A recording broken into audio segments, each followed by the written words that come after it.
All right. Thanks, everybody, for tuning in once again here on Aftershocks TV for an episode of Tremors on the CMS network.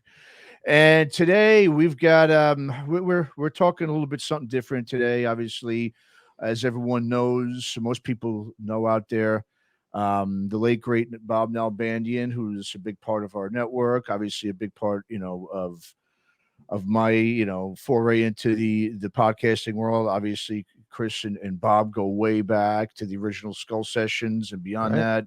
And so we're here today, to really pay respects to Bob, talk about him a little bit, and just kind of give him his farewell here, his send off on Aftershocks. Just what a huge loss, Chris, big time. Dude, I mean, this is this is the fourth show I think I've done talking Yeah. about this because everybody knows how critical a personality and a person he was to me. And I mean, it's look, there's a lot of loss in this for me and for you as well. You're in the same boat as I am. There's the personal loss, which is the greatest loss, to Mhm. to me. Fuck these shows.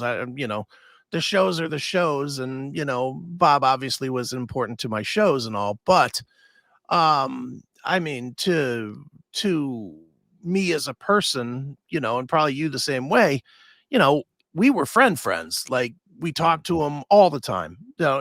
Sometimes two, three, four times a week. Mhm. And certainly at least once every week and a half. I don't think the last 5 years I went more than 2 weeks without talking to Bob. Likewise, yeah. And I mean, he was just an important human being in my life. And a lot of times the conversation wasn't podcast this or metal that Mhm. or whatever. A lot of times it was personal stuff. It was, Bob was going through a lot of shit, as far as his health. And a lot of times, he would just call because he known I had been through a lot of shit. Mhm. And he'd be like, dude, this is how I'm feeling. How do I get through this? How do I get to the other side of this?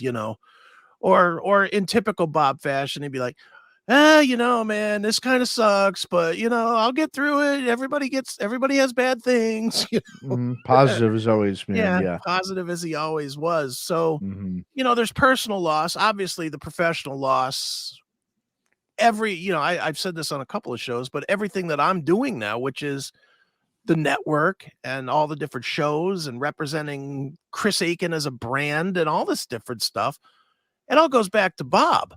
Mhm. Bob Yeah. Bob was on my ass, and you can find it in the old archives on the CMS. For 10 years, Bob was on my ass. You got to do it pro. You need to get sponsored. You should be doing it as a job. Mhm. You're giving it away. He was that guy that was always on me to say, dude, push forward. And even when we started the network, when it was me, you, and Bob Mhm. that Yeah. started the network, it was Yeah. literally you guys were doing Skull sessions. I was doing CMS. What did we do on each and every show?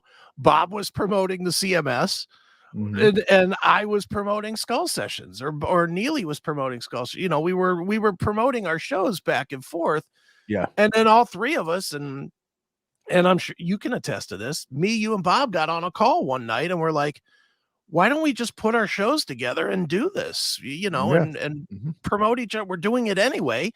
Why don't we put it together and do it? And that's kind of how even the CMS network started, in large part because of Bob. Absolutely. So it's a Yeah. huge loss for me. It's a huge loss. It's personal, professional, friend, colleague, podcaster, journalist.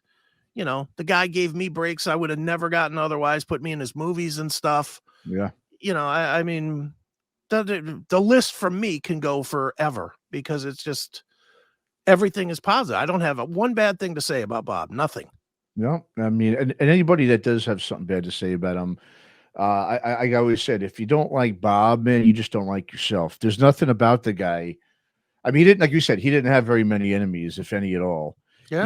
I mean, he was the type of guy, even like you said, personally, when we talk, if he did have something maybe not so kind to say about someone, he would always kind of follow it up with, well, but then again, he is, and he would look for something positive. Let's put it that Mhm. way. He wasn't the type of guy who just didn't want to not like people at all. He's, that was the one thing. I mean, and I'm with you, man. I mean, I could sit here and talk about this guy for hours. I mean, just like you said, it's more. I mean, everyone, of course, knows Bob from a musical, point of view and what he's contributed to the metal community for the last 40 plus years.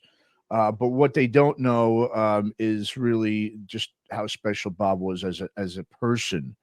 You Right. know, like the Bob you hear, you know, when you listen to the podcast he does or to his documentary, whatever he is, he's out there talking.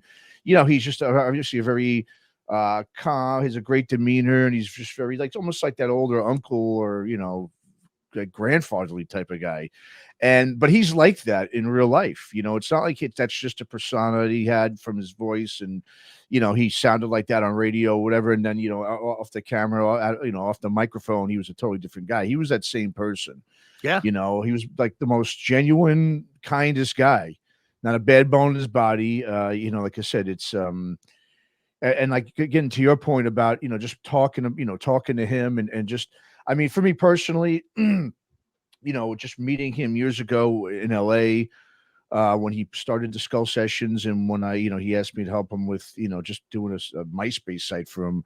I mean, that's the thing with Bob. It would start with simple. He was like that with everybody. You'd find one little thing in common, and next thing you know, you're like great friends with this guy. And it could be whether it was online, whether it was through like with you guys through the CMS, or whether he met you in person. He always just wanted to bring you into his circle.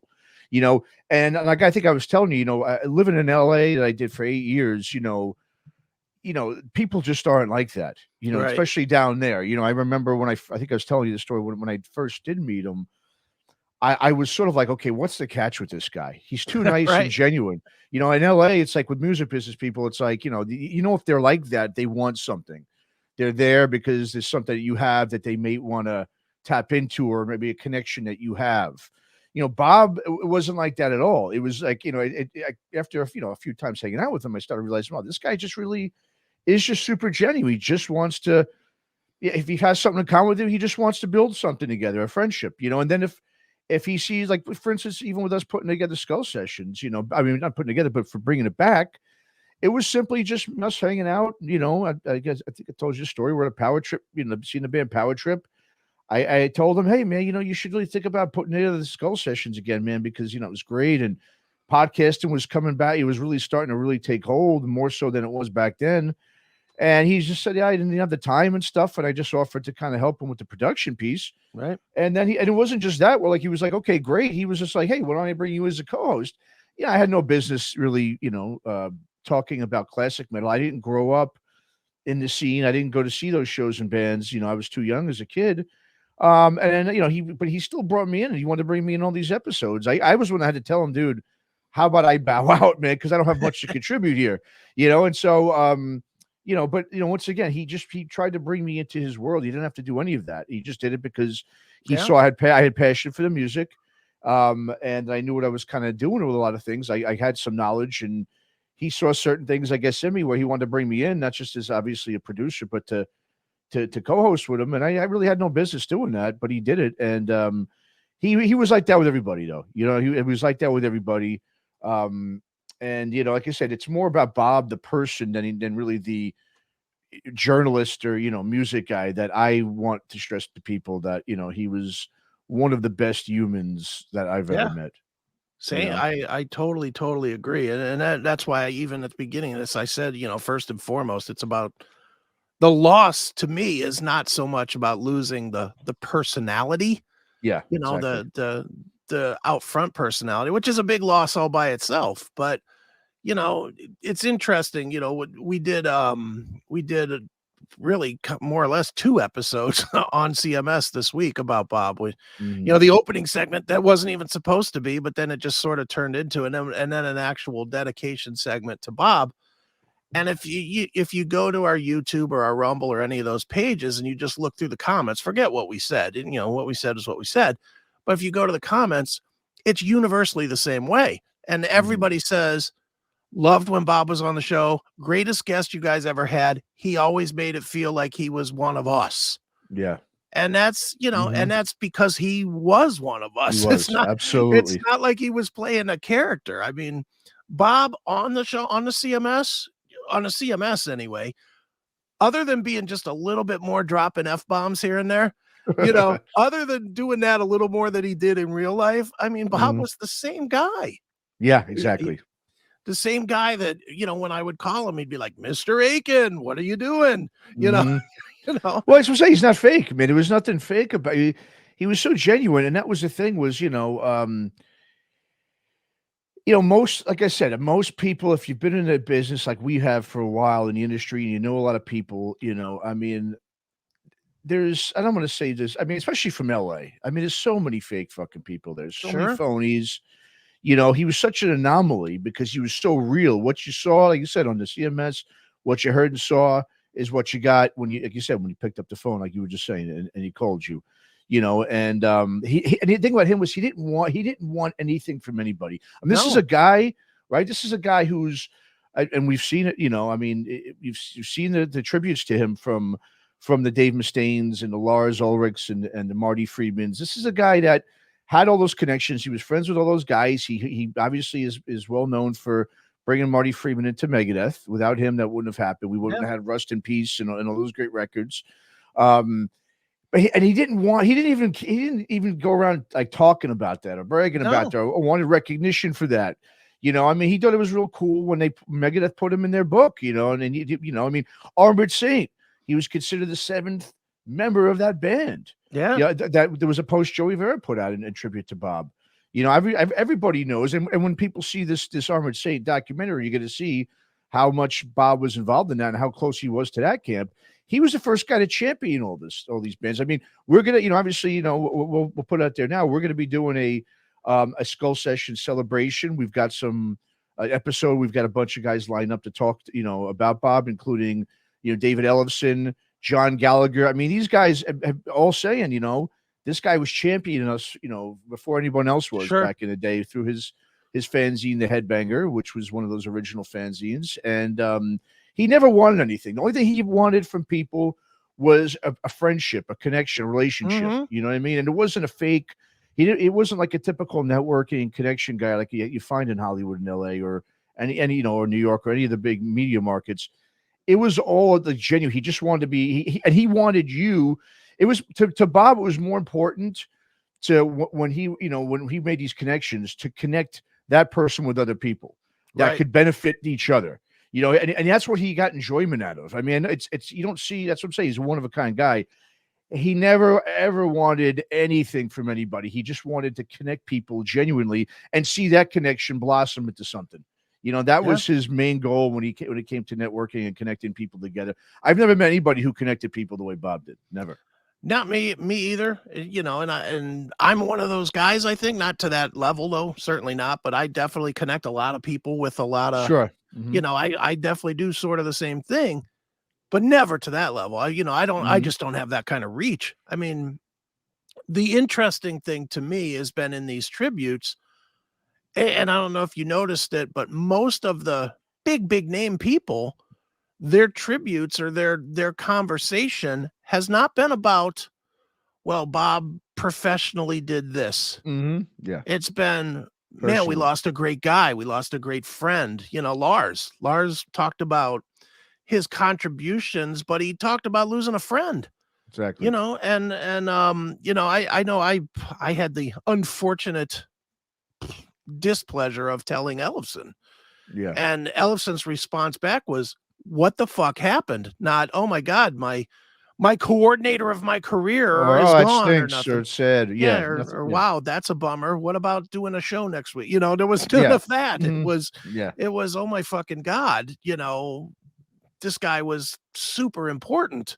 Mhm. And, I think I'm happy, I'm happy that the response from fans to friends to megastars that were also friends has been no trolling dicks, no, Yes. and everybody understanding, at least on some level, the importance of this guy because, you know, professionally, well, let's start the other way. Personally, there he's a one of a kind guy. There, we could Yes. say this any 15 different Mhm. ways, but that's basically it. If I have two more friends that I can be as trusting and as close to as Bob, I'll be fine. That's enough for a Yeah. lifetime. Absolutely. Great That point. but Yeah. but then as far as professionally goes, dude, anybody that's a metal fan, if you ain't thanking Bob Nalbandian, it's because you don't know enough. Mhm. Because you literally get what you get based on the work that this guy did, whether it was being in the mix in the camps for Armored Saint, Metallica, Megadeth, I mean, the biggest bands in the world that defined what metal is today. Mhm.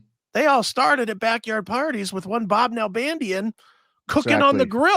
grill. Yep, exactly. No, and that's exactly it, dude, and I'm glad you brought that up. And it goes back to the fact that, I mean, Bob, once again, he wasn't looking for any notoriety. He just did it out of the passion of it. Yeah. I mean, he's not, like I said, we all, we all bag him on Eddie Trunk. Well, because Eddie Trunk, is the kind of guy that is on there posting, my friend this, my friend that. He wants the notoriety. He wants to show who he's friends with. Bob was legitimately, like I said, he was there in the beginning. So I mean, a guy like Eddie Trunk could talk with his friends with those guys. Bob has known these guys since he was a teenager.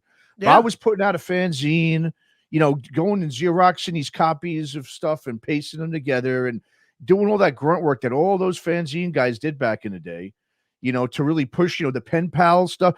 Eddie Trunk wasn't pen pals with anybody, No. trading off stuff. Bob's the OG, the original freaking guy who was, and the thing was, look, when I first met Bob, it was, he would tell me these things just, when we became friends. And I'm like, how come I never heard of this guy? Like, normally a guy who's that connected, everyone knows because Sure. he's doing interviews or he's, a total hanger on type. That's the difference. Bob wasn't a hanger on. He was genuinely friends with these guys. He didn't use, his connections to them to prop himself up. You didn't see him on the social media sites just posting pictures left and right with these guys. He'd rather post pictures of just, guys like me and you up on there than he would with Dave Mustaine or Large. To him, it wasn't, I mean, yeah, it was cool that he was generally friends with these guys. He would show me texts that he was, texting back and forth with Mustaine or John Bush. I mean, him and John Bush were great friends. He told me all the stories about their, their time when they owned a club, thing with the Black Lodge. Yeah. In Hollywood back in the early 90s. And so, that's the thing about him. He didn't want anything from anybody. And that's why a lot of people, or some people are like, who is this guy? You can see some comments. Sure. People don't know who he is. But then again, if you've been watching these metal documentaries, not even just Bob's documentaries, which are great and everyone needs to check into as well. But even if you look at the Sam Dunn documentaries that came out, a decade or so ago, the history of metal ones, what is it, like the Global Metal and Global Metal, the Sepultura one, a bunch of them. Yeah. Bob's in those. He got interviewed, he's in there. He shows up in these, because people behind the scenes know, how important he was, especially back in the 80s when this music was starting to burgeon, out of LA and Orange County. Bob was, the guy. And everyone always, we called him here on the show, our medium maven of metal. Well, that's because Bob, everyone says it all the time, the guy was an encyclopedia of metal, especially from the 70s up until the mid 80s. I mean, he knows every little detail of those bands. Do we have British heavy metal, early, LA classic metal, all that stuff. Sure. And not only that, he was always trying to learn too. That was what I always found was interesting. Like I know one of the places me and him connected was the fact that I was around in the Frisco scene when the Frisco scene was really taking off, 88, 89, 90, 91. Yeah. And Bob wasn't in that scene. Like I'm sure he visited, but he wasn't like a full, he was still living in LA. So a lot of times Bob would call me and, we'd just be shooting the shit. And he'd be like, dude, tell me what it was like at some of those Ruthie shows, or tell me about the Omni, or tell me about, he was always like looking for more knowledge than he had. And I'm like, sure. I'm like, this fucking Bob Nalbandian asking me, it's like, really? But I think, that was important to him, was to really have a full, I don't know, like a full palette, so that he could talk knowledgeably about it, even if he wasn't experienced in it. And I think that really shines through on, especially the last two documentaries, the Bay Area Godfathers, because that was a scene he wasn't necessarily a part of. I mean, he knew a lot of the players, but he wasn't a part of there. it. Yeah. But if you watch those documentaries, there's no possible way you come away from it thinking that this was done by somebody that wasn't informed. Well, you're right, and I think and then once again, it goes back to he wasn't he did it he did it for the Bay Area scene. He didn't do it for himself. He didn't do Yeah. it to get himself notoriety. I mean, and look, I mean, I'm not trying to compare, but I'm gonna. Yeah. If you look at Murder in the Front Row, it's a good documentary in its own right. I mean, obviously, production was a lot higher of a budget, much higher budget, But if you ask me, I like the Bay Area Godfathers better. And the reason, I mean, it's not just because I'm biased, because I'm I was his friend and stuff, but it was also because he got really into some of the, I mean, bands that people that I never even heard of some of these bands. Yeah. I mean, and now I mean, the Stone Vengeance and, Anvil Chorus, all these type of bands I didn't really hear of. Yeah. Obviously, because they weren't household names.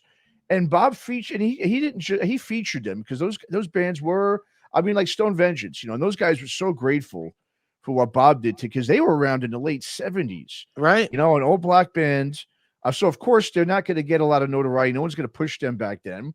And they were there before Metallica. I mean, they were there, I mean, really at the beginning of the scene. And no one ever gave them, no one ever gave them to, I mean, even people around here didn't talk about them. I never heard of Stone Vengeance until the movie.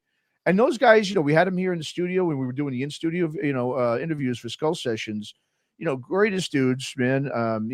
Super cool cats, and they were so grateful for Bob to mention them and put them as a heavy. I mean, Mike Coffey was featured heavily in the Bay Area Godfathers. He was so grateful, and that's the thing about Bob. He was always about the underdog too. He never let the little guy, never let the little guys go unnoticed. He always wanted to bring them up and give them their due. It wasn't about him just promoting how much cool he was for knowing Metallica and Megadeth and being in those camps. No, dude, he'd rather push the other bands that no one really knew about.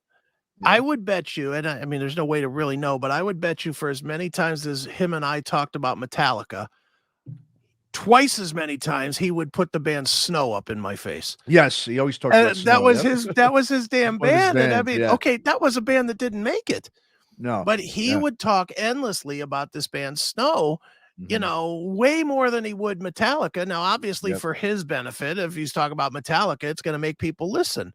But that wasn't how he just wasn't wired that way, dude. It's like, it's just a different kind of character, than really anybody that I've ever known, and that's, in a way, I think it makes it hurt more that he passed away at such a young age. But at the same time, you know what? And I've been saying this to quite a few people. I'm glad it fucking hurts, because if it didn't hurt, then it wouldn't matter. Yes. And it's like, you know what? This is a guy that mattered. I mean, absolutely mattered in my life, in a lot of people's lives. And, that's a testament, a really strong testament to, a way of life and a way that people, don't choose to live anymore in this shitty era of social media and, everybody doing what they got to do to get clicks. Here was a guy that could have fucking maximized that to get 1.5 million clicks. Absolutely. And he just didn't do it. It's like, I'm going to put a picture up here just to make a point. Maybe. Maybe I am. This is the cover of Bay Area Godfathers. There's the cover. No, do you know what you don't see on that cover? Bob's name. Nalbandian, exactly. Yep. You don't see Bob's name on. Now, he did this. This is his work. Yeah. This is his work. He did, 2 documentaries on Bay Area Godfathers, and his name is not on it. Well, and he also, that's what's great about him too. He always gave people, credit for any little thing they did, with him. I mean, someone, I saw something the other day where someone said that someone, I think, like someone gave him like a picture, or I forget what it was, or that was it. So somebody recorded their video for, I don't know if it was for Bay Area Godfathers or one of the Inside Metal documentaries. Yeah. But he had someone do a recording. And so the guy who actually recorded that music, and I forget who exactly it was. It was me. That was my guy, Rob Kern. Oh, that's right. You talked about it. Yeah, That's it. Yeah. that So was go ahead. me. We'll say that. Yeah. Talk about that. That's right. You're the one that said that. That's right. Yeah, that was I when Bob asked me to do Bay Area Godfathers, to do some pieces, you know, obviously I'm not in LA, I'm in Ohio. So he sent me a bunch of questions. Mhm. And you know, my friend Rob Kern, he has a really cool basement. Honestly, he has Well, yeah, just like that was a cool background that you were in. yeah. Yeah. I mean, it's just very cool. It's all with like hand carved or Looks like a real you know, bar, man. Yeah. it is. It's a real bar, but like Mhm. all the dressing and everything on it is this hand carved metal motorhead stuff. I mean, it really looks pretty badass. Mhm. So Rob had asked me, he's like, why don't you come down here and record? This shit'll look really cool. And Mhm. he was at the time, Rob was doing videos for the band American Dog and stuff. So I knew he knew Okay. how to do some video stuff as well. Mhm. So I said, yeah, sure. I'll come down there and I'll shoot my segments. And I did. And it was really cool. And it does look pretty cool. Me standing behind this bar with a big motorhead thing in the Yeah, back it's and cool. shit. It is. It Yeah. looks really kind of awesome. Well, you know, that was his involvement, Rob's involvement in it. So I threw it to Bob when it was done, and you know, Bob put it together. Bob had given me questions, and Rob asked me the questions, and I answered them, and we just recorded them, cut it up, sent it to Bob. Mhm. We get to the movie coming out. I'm looking through the credits. There's my friend Rob's name in Wow. Yeah. cinematographers and in the thank yous, Mhm. and I'm like, wow, you know, that's that's pretty good that you know that this guy, he didn't have to thank him, and believe me, I appreciated more than anything. I should have thanked him more than I Mhm. did, but Bob went out of his way to thank him in the credits when he really didn't need to. I mean, Mhm. ultimately in Bob's world the video was provided by me, you know, Yeah. Mhm. but he took the time to find out who shot it and put him in the credits, and Yeah. that was Bob. That's Bob right there for you. Exactly. I mean, even the part I did to help him out with the Godfathers, I didn't look.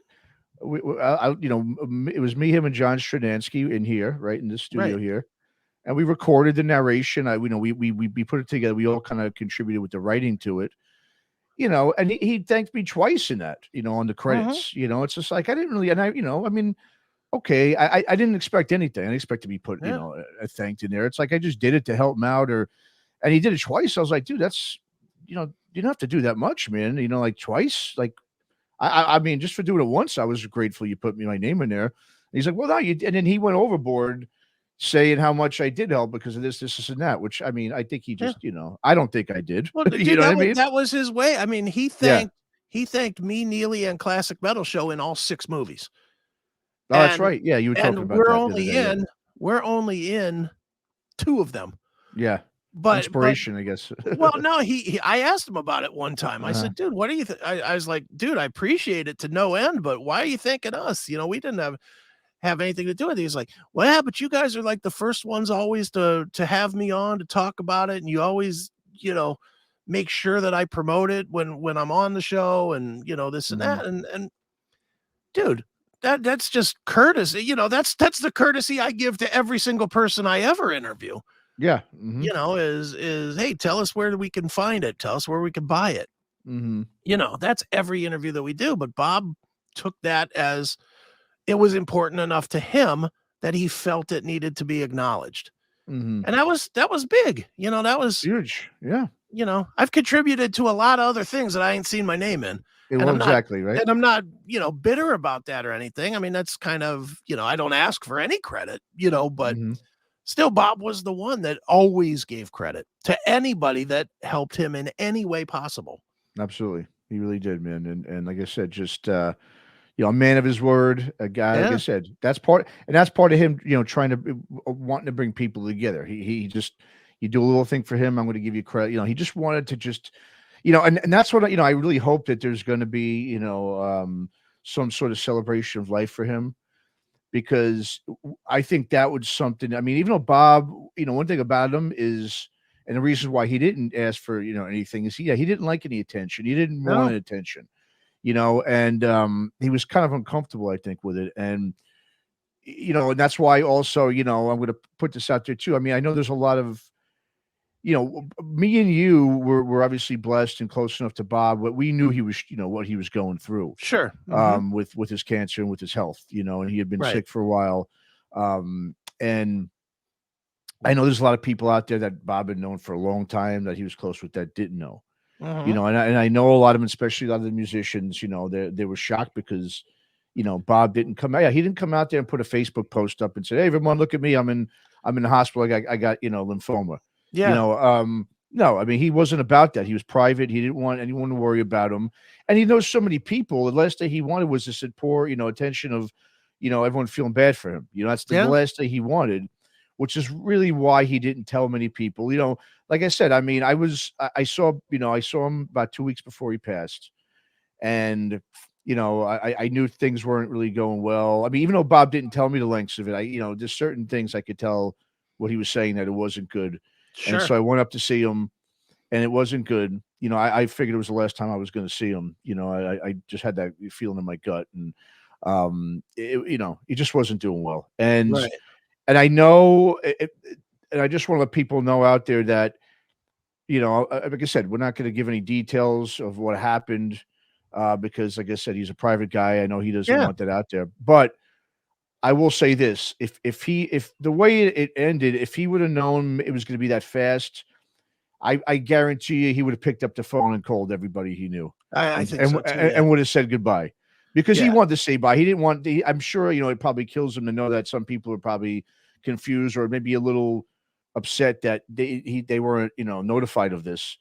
But trust me, if Bob knew, okay, if Bob was on a hospice thing or for whatever it was, where he was like, okay, I only have 2 weeks or whatever it is, guarantee he would have called Oh everybody yeah. and let them He- know and would have said goodbye. So I just want people to understand that if if they're surprised or shocked because he didn't say anything, he would have, if things would have, not taken the turn it did towards the end there. Sure. And so, and that's the thing, he would have. So just wanted to kind of, just say that because I know there are a lot of people out there that have expressed their, maybe disappointment or whatever you want to call Confusion it, or or confusion, surprise or yeah, whatever. or Yeah. why that he didn't let people know, and that's why he was a private guy, Yeah. and like I said, some people just choose to deal with it that way, and he Well, don't want attention, and when you're saying that, I will expand a little on that. Mhm. He had been going through, I'll share a couple of details I don't think he would care about at this point, but he'd been going through chemo for what, about 8 months on and Yeah, off. yeah, he was doing it for Is a long time. And he would call me he would call me a lot of the times when he was doing his chemo because he had nothing to do except sit there Mhm. and, get the chemo. And, so he would call me because he knew I'd pick up the phone and just talk no matter what time of the day it was.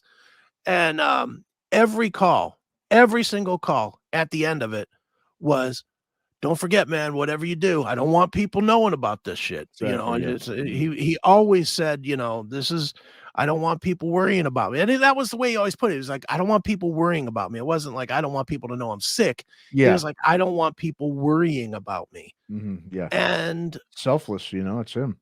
and I think that's why we honored it, because he he really was that kind of guy in real life, to us about everything. We could tell him shit we didn't want people to know.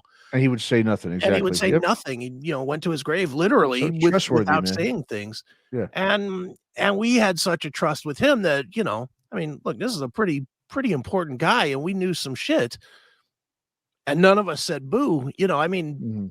when I told Neely, he was like, I didn't know Bob was sick. Yeah. And I mean, I do a show with Neely every single week, and I didn't Mhm. tell him because that was what Bob had asked me to do, Mhm. Yeah. was not tell anyone. So he, I hope people aren't sitting there thinking, well, maybe we weren't as close as I thought we were. I don't think it's that at all. I think you're hitting it on the head. If he would have known that he had 2 weeks, a month, whatever, he would have called or emailed or Yeah, absolutely. something. He absolutely would have done that. I mean, his is one of those cases where when we say it was sudden, I mean, it was as sudden as you're alive one day and you get in a car accident the next day sudden. Exactly, You yeah. know, he was sick for a while, but nobody was saying you got a day to live. Yeah. Nobody was saying that. The So, doctors, nobody. Exactly. So even with us, even though we knew, we didn't get to, get an official goodbye either. So No. it happened to everybody. And like I said, it's unfortunate, yes, that he didn't. I know he would have loved to, but he didn't. And and the bottom line is, look, he just Mhm. it's who he was. He was selfless. He didn't want the attention. Yeah. And in the end, that's how he went out. And but like I said, it's I'm glad that we were able to, we're blessed to have been able to, to would have known what was coming on, so that we weren't completely shocked like everybody else.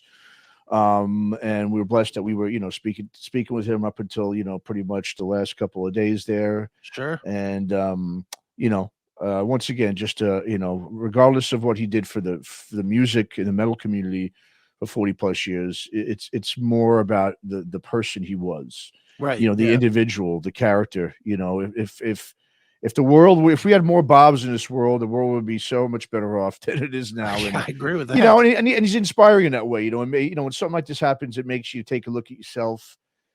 I think it'll deep here, Hmm. but it's like to make you say, look at yourself and go, man, like, if you look at the way Bob would handle certain things, he never got rattled. He never got like super pissed and Hmm. emotional about certain things, even if something didn't go his way. Like I was telling you, Yeah. like even certain things, if I, something, I was telling you the story about, quickly about someone, when I was doing the skull sessions with him, and I put up a wrong graphic of a wrong band member Yeah. of someone who was interviewed, and someone else got a little upset. It didn't deter Bob at all. He didn't, little things Hmm. like that didn't bother him. He wasn't this perfectionist guy. I mean, my funny story I always say about when we rebooted Skull Sessions, the first day we did it, he showed up here with a Radio Shack microphone, like a $10 special, two of them. And I'm like, Right. dude, what are you doing, man? I'm like, we're not using this fucking thing. I mean, this is the Skull Sessions, man. Times have changed. It's not, Yeah. 2008 where, you just get a tape recorder and record that shit. We got to get, with the times here, man. And, Right. but he didn't care. He was a simple guy. He was ready to do it the cheapest, whatever way possible. It wasn't really about all the bells and whistles. He didn't care about that.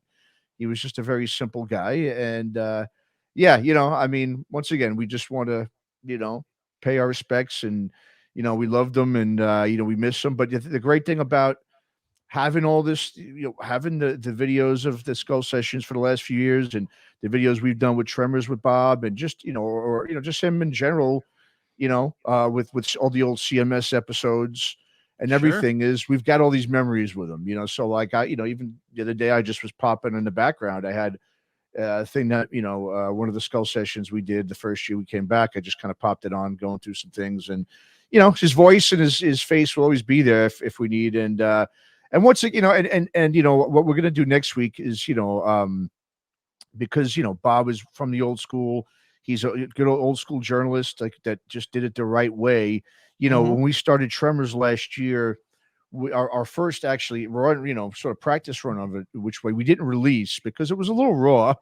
um, was we did an ode to another great journalist who passed away last year, Malcolm Dome. Right. And we talked about sort of the state of journalism and how it's been really over the last, I don't know how many years, but really since, streaming, and just since the music business has changed, that's changed along with it drastically. And so what we're gonna do is we're gonna I'm gonna edit out some. We don't like to edit a lot of things, it's one of the things we do, but there's some things in there that it was sort of a mini CMS type of thing. And Yeah. we realized after we did it, no, this isn't the road we wanted to go down with Tremors.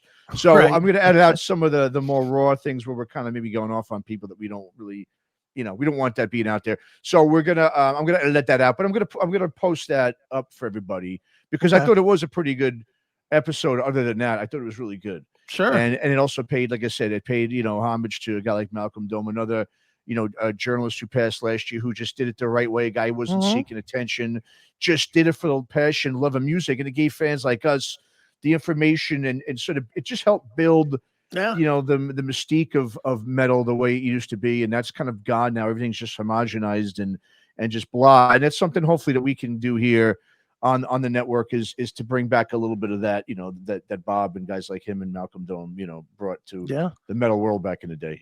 Absolutely, man. And dude, I hate to say it, but more and more they're going away. The Hmm. the heroes that created it. I mean, we still have a few. I mean, we still have a few from like the now I'll call it the Nalbandian era, as much as I hate to have that as a term Yeah, now, but I know. I mean, we still have like Stranansky and Hale and Rob Quintana on some level, and that collection of guys, that are the real OGs that were there at the Yes. very, very, very, very beginning of it. But whew, more and more, that ain't what we got now. More and more now we got is nothing but clickbait heads. And Well, when that's you think about those guys, no, you're right, and that's a great point. With those guys when they were, I mean, they were a necessity back then for metal. If those guys yeah, weren't doing their fanzines, Quintana and Bob, and if Stradansky didn't have Metal Rendezvous, and the guys on the East Coast too, you had Howie Abrams had his fanzine. This sure. was this was from coast to coast, and even in the other countries, they would Yeah. have it as well in Germany and so forth. In the UK, there was all these guys. If these guys weren't doing that, this music never would have taken hold because No. you needed people to champion. You needed people in the press to put, and these guys did it really just, I mean, it was just an exciting thing, that it was Hmm. new and exciting. And it was not done so they could put their face in front of the, camera or put their name on the No. thing of, Bob and Malcolm and, and Ron Quintana. No, they just did it because it was this great, community that was Yeah. built from it. I mean, they helped build the community of metal, which that's what drove it. That's what got the majors looking at and going, "Hey, what's going on with this scene Well, here in LA and in New York and in San Francisco and in the UK and Germany? What is this?" Well, these guys all wrote. There was no email. These guys literally mailed yeah, they letters, mailed shit back and traded forth. tapes, Yeah. cassettes. I mean, this is how it started. Just so organically like that, I mean, just Hmm. so, just from a pure passion, point of passion, not of wanting anything out of it, just to feel like, look, I mean, it was a community they built, they Yeah. really did, Yeah, and you know? when you really think about it, I owned a music magazine for a little while, for 6 years, 5 years. Mhm. And I can tell you it's a real pain in the ass. I mean, Oh yeah, I can imagine, man. it Phew. is, it is a Arduous. major pain. And we were doing it twice a month. We were putting ours out. And I mean, Mhm. it was a pain in the ass to get 24 pages and all the typesetting and all this other shit. Mhm. That was at the time when we had computers and internet and everything else. Yeah. These guys, they were sneaking into the office after hours and, Yep. running the mimeograph machine, the crank Yeah. mimeograph machines and I know. stuff to print their shit out, and finding a stapler on somebody's desk to staple it together and mail it, you Mhm. know? And when you think of that level of dedication to this stuff, and think about a Nalbandian or a John Stranansky throwing it in an envelope and mailing it to a then unknown Johnny Zazula over Mhm. at his record store, and him discovering it and hitting him back and saying, "Hey, can you send me this Metallica band? I've never heard of them, Yeah. but I'd like to know them. And here, I'll send you this other band called Anthrax." And they didn't even know how to say the names of this stuff, but Uh-huh. they were communicating back and forth through mail. And Mhm. then when you think about that these guys, when you think about some 19, 20-year-old guys, 17-year-old Bob Nalbandian running this stuff off and licking a stamp and mailing it across, and then it becomes Johnny Z that discovers Metallica and starts, or is one of the creators of Megaforce, and Mhm. and you think of how that all exploded, and you think of the personalities, the Lars James, exploding. You think of the Eddie Trunks working at first for Megaforce. You know, everybody got their start from what these guys did. Everybody. Yeah. And Mhm. that cannot be over accentuated. To Yeah. me, it's grossly under accentuated Oh, yeah. how important what they did was and is for what we have today. Mhm. You would not have Rust in Peace, Master of Puppets, Ride the Lightning, Among the Living. You wouldn't have any of these records if it weren't for the work that these guys did. Slayer, Yep. you wouldn't have, any of the Slayer stuff. You wouldn't have had any of that stuff if Mhm. it Yep. wasn't for the work that these guys did. And Yeah. it's important to keep that in mind, not just because we're talking about Nalbandian, but just in general. I mean, this is the core to the music you love. And if you love it, you better appreciate a guy like Bob, a guy like John Stranansky for what they did, because they gave this to you. And none of them, Mhm. none of the ones we're talking about has ever asked for any credit. No, I mean these guys, none of them. I mean, they're not sticking their faces in cameras. Oh, I was there. I did this. I mean, like I said, Bob was at the very first Metallica show ever. Yeah. I mean, these guys were, at these bands that you know about when they were just little itty bitty kids, starting in a small little crappy club, Mhm. playing their first show. These guys were all there. Yeah. And once again, it's and we talk about just that it's keeping that flame and that spirit alive of it, that community, like I said, the one thing about knowing Bob, and even just and knowing having met and knowing John Stranansky for a while, these guys, man, they still have that that you could see that passion for it, Sure. even though they weren't doing, I think everyone kind of went off, and most people just had regular lives, of course, started families, regular jobs, a lot of them. They still never lost that fire. You could see, I mean, you could see if they could, they would go back and do it again. If it didn't, Mhm. if they didn't have to worry about, adult things, you know what I mean? Yeah. Obviously, and have to worry about mortgages and stuff. But these guys just had such and that's the thing that we've just talked about that's kind of missing is, sure, there's plenty of music out there, and there's plenty of people that want to help, but are people helping for just the community part of it, and just because it's a celebratory thing. When I see an Eddie Trunk, I mean, no, that guy's just out for promoting himself. It's okay, I get it, it's a job, he's got his own bills to pay, and this is, we'd all love to have a situation like Eddie Trunk where we can, talk to these, musicians and become friendly with them and build relationships. And, and hey, I mean, I don't want to, bag on a guy like Eddie Trunk because, he was doing it back then too. He's been Yeah. around a long time, I mean, with the Yes. Megaforce days and stuff. So he's a bit of an OG himself. I mean, obviously, on the East Coast, I mean, he has his own thing, but, I guess my point is just, I'm hoping with the podcasting world and what we see with the video cast, and we see a lot of guys doing it now. You just interviewed for Chris Ake Presents. You interviewed Scott Bowling, another guy just doing it for pure passion. I mean, he does it Mhm. amazingly well. I mean, you talk about the production, the money that he puts into what he Yeah. does and doesn't get enough credit. I mean, I think what's happened is a lot of people look at that and they get jealous. They get envious, of Mhm. someone like a Scott Boland because of of the means he has to maybe do something like that.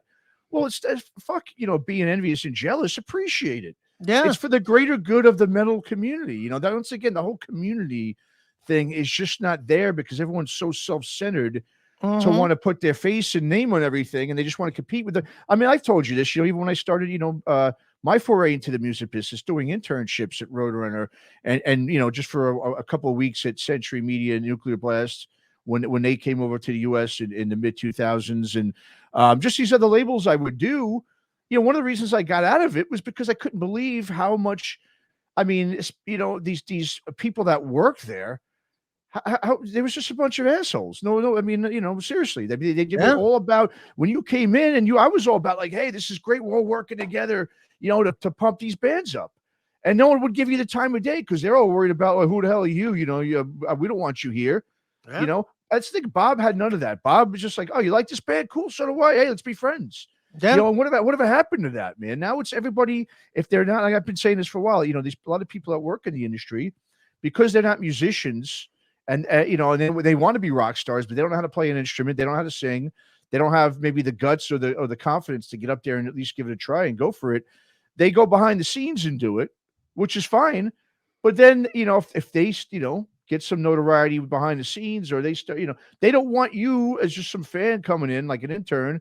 They won't give you the time of day. I Right. remember, being at Century Media one. That was Roadrunner, of course, when I interned there.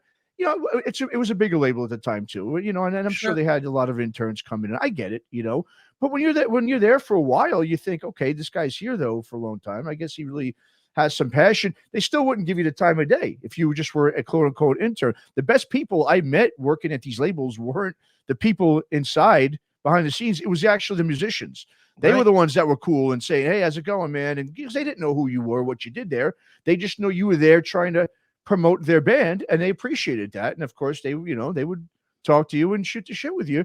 But these other people working in these labels and so forth, I mean, so just petty little shit. They were Mhm. so insecure that you were going to come in and try to take their job over. I think I told you the story at Roadrunner. One of the guys, I won't say his name, but one of them, I worked under two guys. One was Corey Brennan, who's now the manager of Megadeth and a lot of other bands. Big name guy. He was super cool, great guy, Tread real easy. nice He's my guy. boss at Toomey. Oh, he is? Okay. Yeah. Well, Corey Brennan was a great, I mean, I was an intern for him. He was fantastic to work Sure. under. Nicest guy. He turned me on to bands like Nebula, some of the stoner stuff that I really wasn't into at the time or didn't know. And then the other guy, I won't say his name because that's the guy I had an issue with. But this guy, I was showing up at stuff. I was going to the events, all these live events. I remember the last live event. It's funny. I just interviewed John Joseph, from the ex Cro-Mag singer. He put on a benefit show. He had his band Both Worlds at the time, that was playing there, and he put on this benefit. It was like he's a vegan guy, so it revolved around little things like that. Sure. His Hare Krishna food thing, and I remember when that guy who was working on the Roadrunner saw me show up there, even though I told him I was going to be there, and he was doing the door. The look on his face, he was just like, this fucking guy's here again. You could tell he was sick of seeing me. You know what I mean? Right. Because I was showing up at these things, and he probably thought I was trying to come get his job, but I wasn't. I was just excited, man, to be part Right. of this thing. And the fact that I interned, I was paying money, dude, $20 every time. I paid $20 as a college kid who had no job, $20 a day every time I went to work at Roadrunner for free. I was that passionate about it. I Sure. had no money, and I just wanted to be a part of it. And I think now it's not like that anymore. People just don't want to be a part of it. They want to be the man in it. And that's what sucks, is the community part. And so, that's the thing that Bob, like I said, and Malcolm Dome and all these guys really brought to the scene that I think is missing. And hopefully we can get back with some of these up and coming podcasters and, journalists out there. Right. Let's hope. Let's hope that it comes back, man. Yep. But anyway, man. So, so once again, we wanted to just give our love and condolences and our little tribute here to Bob. Like I said, I'm gonna put up the Bob here real quick before we wrap this up. That if you want to see an OG, as they say, look none further. I'm sure you've seen this. Everyone's seen this on the internet right now. It's going on. There's Bob with his patches, his jacket, his battle jacket, with all the look at all those bands on there. From people probably didn't know who those bands were. A lot of those New Wave of British heavy metal bands. But this is such a great picture and the start, I guess, of his amazing, really, just really cool history in the music business. And Sure. Kudos to Bob. We love him, we miss him, but he'll live on forever with his podcasts, his documentaries, and all that he's brought to the the metal world. Amen. And just as a quick side, do yourself a favor if you didn't know Bob, or even if you did, but especially if you didn't know Bob. You don't have to go research him very far. You can go all the way to Tubi TV. All 6 documentaries are there, and I think Band versus Brand might be there as well. So 7. There's a lot of great stuff that you can watch, and you can really see what a great player in this business did to promote this industry that we tend to love. So make sure you do that, because it's a good time for you, and it's a fitting tribute for him that his work would get, some real love over the next couple of weeks. So do yourself a favor and do that. Yep. I agree. Good point there, Chris. All right. Well, thanks everybody. Once again, we'll see you next time on Tremors. Like I said, next week we're going to be reposting the Malcolm Dome tribute that we did last year. So hopefully everyone will enjoy that one, and we'll see you next time on Tremors. And once again, also stay tuned. Like I said, in terms of one last thing with Bob, we're going to be doing a tribute video for him. We're also going to be doing a Skull Session special. We got interviews lined up with guys like David Ellison and John Gallagher from Raven. Thanks to both of those guys for agreeing to do it. There's plenty others. We're going to have some of Bob's friends on there as well, so people can get to kind of know him too on a personal level, what he was behind the music scene, not so much just within it. Because, like I said, he was the same guy in music. I mean, out of music as he was in the music world. So Look out for that. And yeah, thanks for everyone for checking in and listening again. And we'll see everybody on the next Tremors. Take care.